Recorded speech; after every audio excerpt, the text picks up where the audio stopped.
Dito pala tayo ngayon mga pre sa may Cambridge. Nasa condominium yung subscriber natin.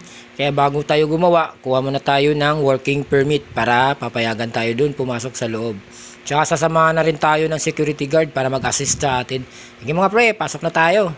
Ito oh. Uy, ganda dito. Ano to ha? Kala ko may hagdanan, di pala.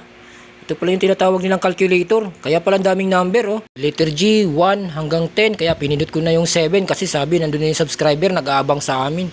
Kanina pa daw yun eh.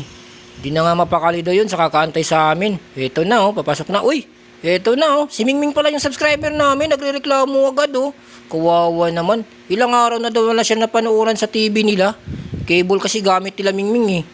Paborito daw kasi yung palabas yung Tom and Jerry.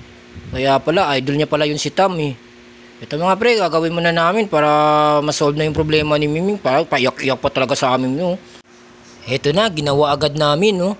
Ayun pala, bagsak pala yung signal dito. Kaya pala yung reklamo ni Mingming. Ito na mga pre, gagawa na namin ng paraan. Inayos na namin yung signal niya. Kaya agad-agad natapos namin. Kaya nagkaantay pa pala si Mingming dun sa labas. Kaya puntahan ko muna mga pre.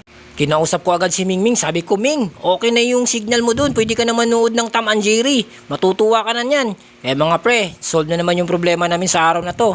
Okay mga pre, bye-bye. Masaya na si Mingming.